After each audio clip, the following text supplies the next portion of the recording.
hi, I'm Dana. I am the Behavior and Training Program Coordinator at the Animal Welfare Society in Kennebunk, Maine, and here to do our weekly Q&A session. We're going to start in with questions that were sent in ahead of time. I also have a new training technique to present today. Not new, but new for this. And then we're going to get to any live questions that you have afterwards. So we'll leave some minutes. Maybe we'll even go a couple minutes over. If you have a lot of questions, I'm happy to answer them to the best of my ability in a Facebook Live Q&A. So also, just to note, we do have a transcript of this is going to be posted at the end, along with you can email, hi Beth, email us for any handouts or any questions at all. That is obedience@animalwelfaresociety.org. We also have a new blog that Roberta and I are posting on with tips and tricks a couple times a week, and that is found on the main animalwelfaresociety.org webpage, along with information if you need any specific help, if you're having any aggression, anxiety, fear issues with your dogs, just want some virtual training. We are doing virtual private consultations for half-hour sessions at $35, and you can request them on our training page on our website. So, to dive in today, our topics are going to be, our 4 topics today are what to do when your dog is stealing your stuff for attention, how to socialize your puppy during a time of social distancing.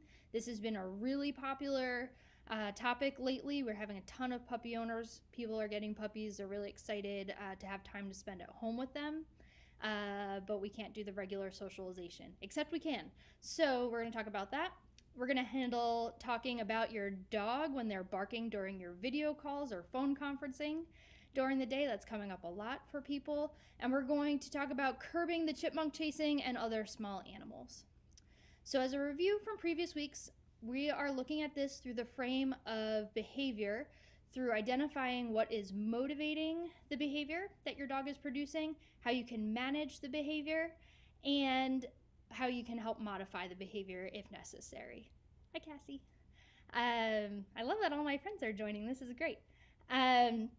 So also, just to note, if your dog is having a very sudden change in behavior, fear, aggression, anything like that, we do want to make sure that you check with your veterinarian. This can be due to an onset of an underlying medical issue or any sort of change. So as always, all the advice given today is going to be under the assumption that your dog is not in any pain or experiencing any health issues that may contribute to the behaviors you're seeing. Okay, so let's dive in for today. 3 out of our 4 topics today are about stopping your dog from doing something that you don't want them to do. So in general, I try to problem solve from a perspective of thinking about what I want my dog to do and training that versus worrying so much about stopping the behavior. However, I would like to talk about a training tool that we can use and develop called a positive interrupter. And this is something that's a little bit of a handy tool that we do to interrupt our dog from doing the thing that we don't want them to do. And we can encourage them at that point to move on to something else or into a different environment. And when we train a positive interrupter, it's going to mean that instead of when you use this word or sound, instead of your dog going like, I guess I did something wrong. Ooh, that's not good. We're going to make it mean to your dog, oh, my human has something better to do. So that your dog is more excited about stopping the thing that they are doing. Because a lot of times the thing that they're doing, the behavior that we don't want them to do, chasing chipmunks, barking, reacting to other dogs, all of the other things that they do that we think are pretty naughty. Instead of being defiant about it, we want them to be more excited that you have something fun to do versus the fun thing that they were already doing. So in past talks, I've given the advice to use touch when you want your dog to redirect attention back to you. This can be a positive interrupter, and it is a version of it, and it's a very useful tool. But we can also train this as a word or a specific sound, but you do need to train it. So you want to practice this before you need it. It won't just magically work. and it's just like prepping for a marathon. So you're going to choose a word or a noise, and this can be pretty much anything. So you can use your like kissy noise that you make at your dog. You can use a specific sound. You can use any word. It doesn't matter. I just want it to have something that either already has some positive emotional connection to it, or at least doesn't have, like if you're using no, that it doesn't have a bunch of negative like baggage to it. So when you're going to train it, you're just going to make your noise and treat your dog. Make your noise, treat your dog, make your noise, treat your dog. You're going to charge this a bunch. And do it a few times a day. So as soon as you make your noise and your dog comes to you and is like, oh, where's my treat? That was fun. You know you've got it. Then start to use it in mildly distracting situations. Your dog's just sniffing around, looking at whatever. Use your noise and see if your dog perks up and comes right over to you. Then you can use it in real life during more distracting situations, working up to your ultimate tough situation. So you can use it. It should be an indication that your dog will perk up, look at you, and disrupt what they are doing to do something more fun with you, which means you have their attention and can move them along to whatever else you'd like them to do. Okay, so then let's specifically dive into today's topics. What to do when your dog is stealing things for attention. So super common behavior. A lot of you who have adolescent dogs probably experience this when your dogs are generally well behaved, but when you don't have to worry about them and be so on top of them anymore because they're getting to be a little bit better dogs in general and used to the family, that they start to sneak things and like just walk by with the sock in their mouth looking at you like, do you see I have it? Are you going to chase me for it? Which is a really fun game for your dogs. So you want to be pretty careful about giving and feeding into this behavior. It's really easy to do. So here's some tips. Keep everything picked up and out of your dog's reach. That way there's less things to steal. Pick your socks up, keep bedroom doors closed, keep dish towels off the counter. Make sure your dog is mentally and physically exercised so that as a daily baseline, they have their needs taken care of. They've eaten, they go to the bathroom regularly, they've had physical exercise and training sessions. So you want them to use their brains as much as their bodies to make sure that they are getting what they need every day. Give your dog a safe place to be occupied when you can't be watching them. So this should not have anything they can't have in it and should only have their toys, 2 items, their bed, things that they won't get in trouble with. And then you can go and be unsupervised. So that's if they're really stealing things and you want to kind of confine them to one area of the house when you can't be watching.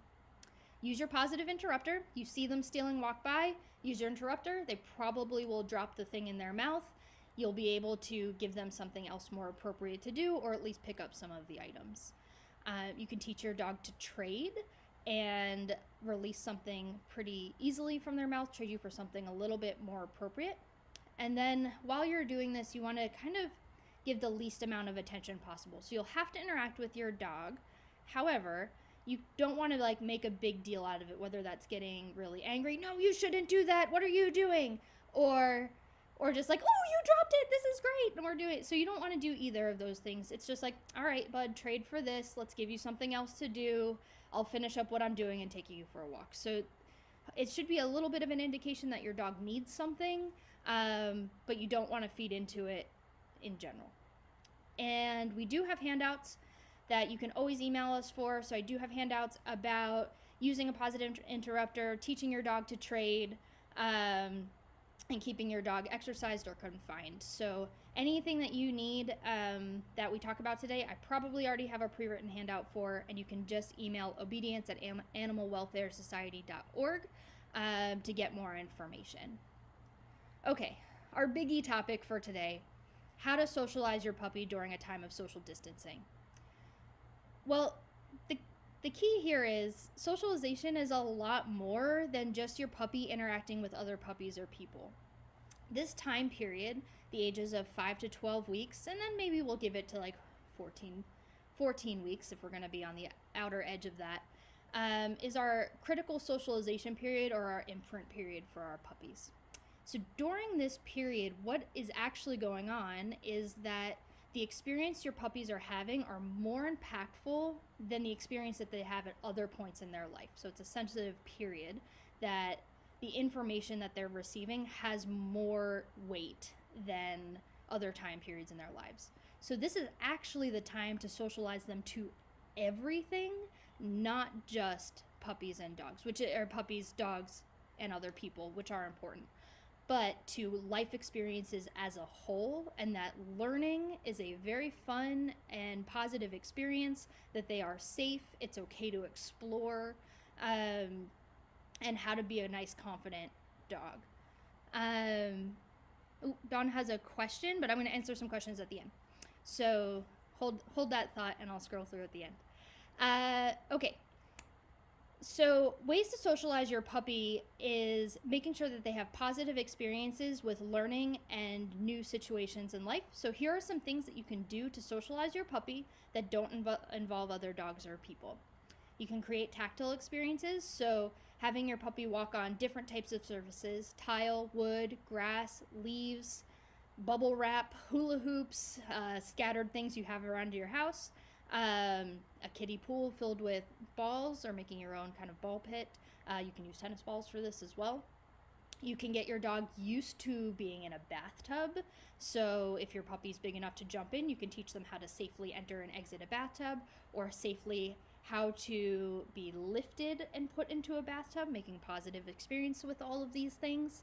And then start to gradually have them, maybe you put a little bit of water at the bottom and lift them in so that they're experiencing water as well. Handling their ears, paws, mouths, tail, all of these things we want to do and pair it with a positive, so either praise or treats. Make sure your puppy's not struggling or fearful through any of this, because if they are, you want to go slower or come at it from a different angle.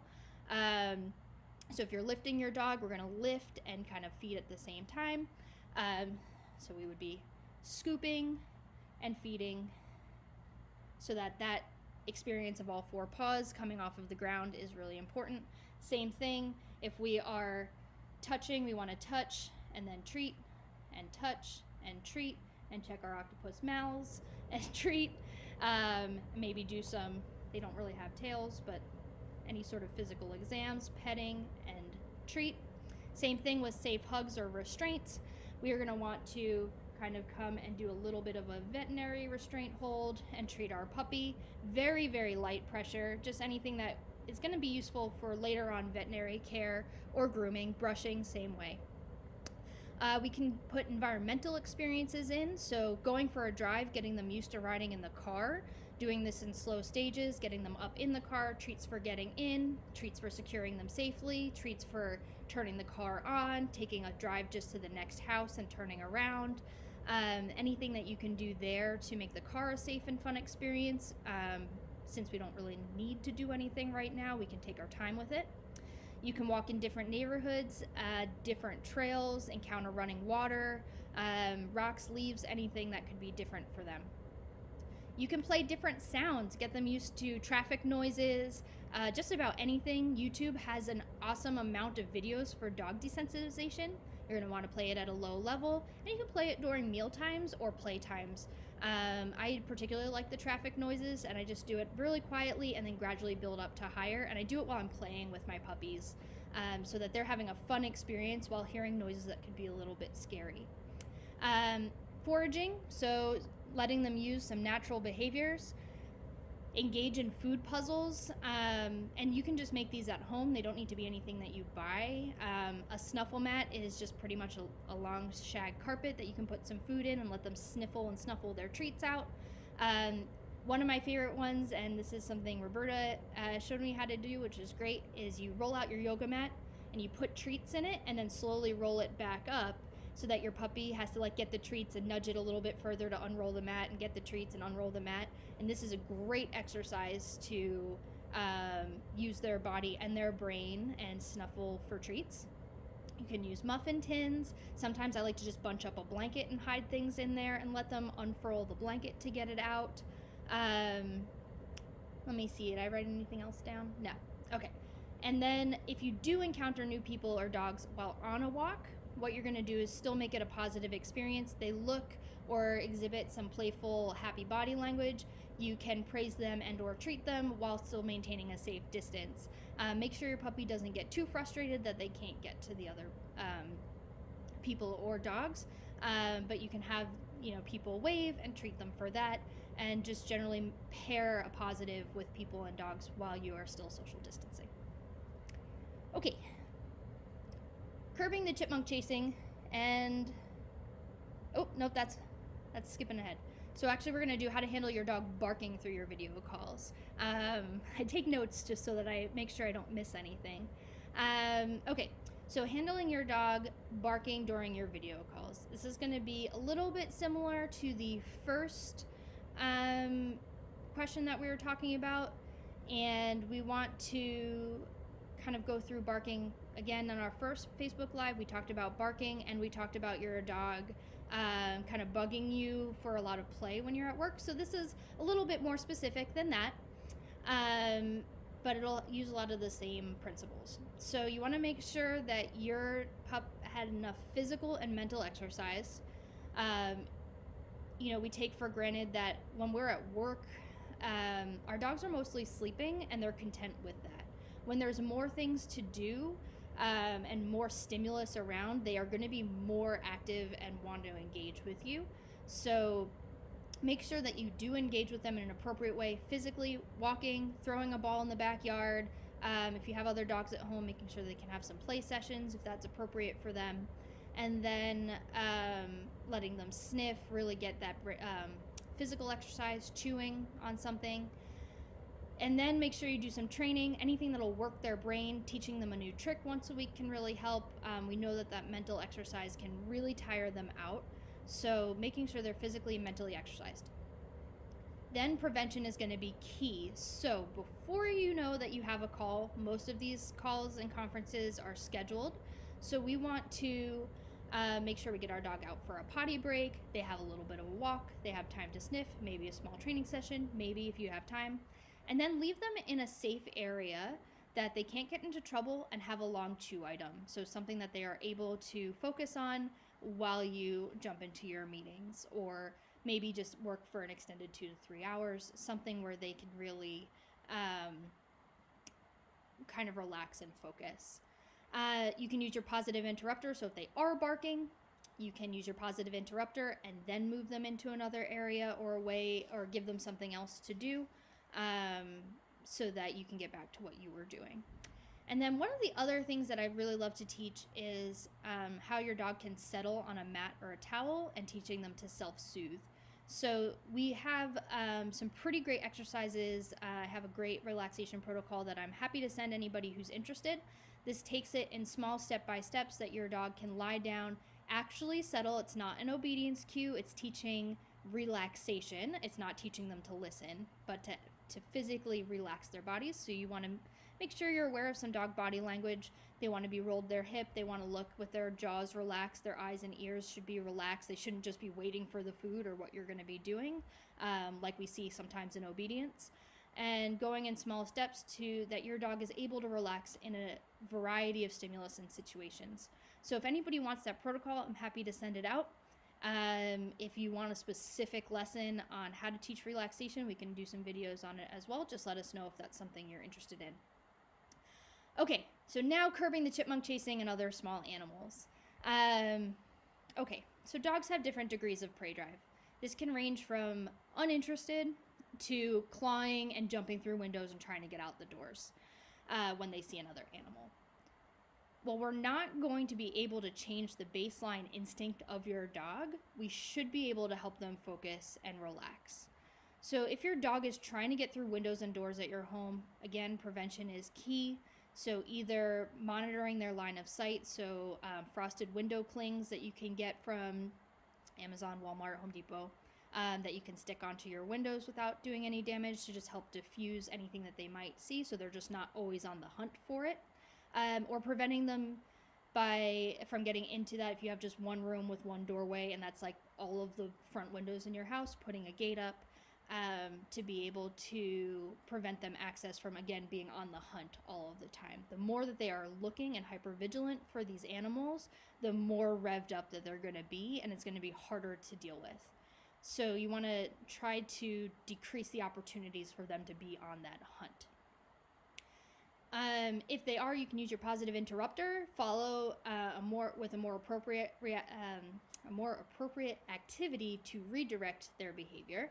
So if you're out on a walk, it might be your positive interrupter and then using a U-turn to get them out of the situation. You know, for sometimes you walk and you turn a corner and see that flock of turkeys, or at least we do in Maine. In Philadelphia, it was pigeons. But you want to be able to quickly remove them from that situation, again, decreasing the hunt. Maybe using a touch, or using the find it game, where we're tossing some treats, asking our dog to find it, and redirecting their attention downward and towards a more appropriate target. We have a great handout about teaching find it, so I'm happy to send that as well. And then you'll want to practice your recall, positive interrupters, and touches in varying degrees of difficulty. So when we work with our dogs, we start training at the baseline distraction level, that there's pretty much nothing going on. We're not asking for them to maintain a behavior for a long period of time or do it from a far distance. And then as we teach them the foundations of these behaviors, we need to then go practice them in small distractions that they can handle, and then take it to the chipmunks and the rabbits and the squirrels and the bikers and anything else that your dog might be trying to chase down or hunt. So we want those behaviors of coming back to us, responding to our interrupter, or responding to that touch cue as instinctually as chasing the bunny. So practice, practice, practice. You always want to charge it. You want to charge this interrupter for free a few times a day. So a few times just make that noise and treat your dog even when nothing's around, and even when they know it really well. It's like charging your cell phone. The more you use it, it depletes, and to charge it back up, we want to always keep it nice and fresh. So that is what I have for you for today on our topics. Okay, looks like we have a few comments. So Dawn asks, what if you notice your positive interrupter is actually rewarding the dog? For example, they have the sock, I make the noise to attempt to trade, and they bound off to go play. So that's a great question. If they're bounding away and trying to get you to chase them, so you make the interrupter and they're like, ooh, cool, means the game is on. Unless it is something that is going to be, one, really expensive to replace and awful if it gets damaged, or two, harmful for your dog, just ignore them. You know, to pull that attention away and go back to what you were doing. That's a big thing with stealing items, is that we want to just not feed into it. So if your positive interrupter is accidentally reinforcing a behavior, it means that the behavior continues to happen. So with the sock, it makes sense. But if it's barking, if you do a positive interrupter and they continue to bark, I would try a different tactic, like a touch. Or again, usually we're using positive interrupters for behaviors that are attention seeking. So we want to give them something else to do. Okay. Snuffle mats are the best. Thank you, Liz. And Liz also asked, what if your dog is barking because he thinks the voices inside the house call are outside the house? So I would use a sound barrier. So when you put your dog into their safe haven or safe area with something to chew on, put some white noise or music on, something where they're not going to be able to hear you. Use headphones so that they're not hearing the other people on the call if you can, to make sure that we give enough distance there. Because of the delay, Sharon, I'm not sure which handout you want to post, so just email us what you want. For anybody, if there are handouts that you would like to have or protocols that you'd like to see, just send us an email. I will, and Roberta will stock everything up together, and it'll inform what videos we post on our blog, our tips and tricks training blog. Cool. Does anybody else have any other questions this week? In other news, not only is it raining, but it started snowing while I have been talking to you. So I'm looking directly out the window and the snow started. That was distracting. We, have seen that Hank is going to be our new training buddy, so you should watch out for him in some videos. Anything where an animal can be stationary, I'm going to be happy to post some videos. Hopefully we'll be able to get back into seeing some more dogs, and I'll be able to post some training live. Oh, good. We had a question from Alicia, who got a dog from us in August, and they're having a hard time with her adjusted. She's really scared to walk through doorways and scared of men. So this is, I can answer really broadly here, but that would be a great question and virtual consult, so I can give you an actual training plan to work with your dog specifically. But in the meantime, not forcing her into anything. All of the puppy socialization tips that I talked about earlier, you can do with your dog as a confidence builder. I do recommend food toys and food puzzles. Gradually introducing doorways. So one of the things that you can do with a dog is when they are feeling safe and comfortable and will eat or take treats, you can do some toss and touch game. So if you teach your puppy to touch or dog to touch, which we have handouts for, or I'm happy to do a demo of, we can have them touch, and then you toss the treat away from you, and then they run back and touch, and you toss the treat away and run back and touch and toss the treat away. And we can do that maybe every other one, or every third one can be that when you toss the treat, it goes towards the doorway or maybe through the doorway, and then have them come back and touch. So that is something that you can do to help desensitize and condition the doorways. To help her feel safe and secure is going to be to prevent her from regularly encountering unpredictable situations where she doesn't feel safe. So using gates or crates, so if you have people coming over and she doesn't feel safe, to have her away and doing a safe activity until we get to a more in-depth behavior plan. But that's actually a pretty complex behavior that I can spend hours talking about, and I'd really like to help you get a plan together. So you can email us obedience@animalwelfaresociety.org for more information about a private consult. Thanks, Alicia, for that. And Penelope has questions about leash pulling. So I have 2 minutes left. My biggest leash pulling trick is going to be to teach your dog to stay next to you whether the leash is on or not. So we practice in the house. I like to treat right by my side. So if you have a small dog, it might be by your ankle, your knee, your hip. If you have a Great Dane, it's closer to my shoulder. I'm not a very tall person. And we have them just like in our living room or safe space, maybe our fenced-in backyard, and treat them next to your knee, taking a few steps, treating them by your knee, and making it a fun game for them to stay right by your side. And then I would practice attaching the leash. Try it inside, try it outside in your backyard before you try it in another distracting environment. And I know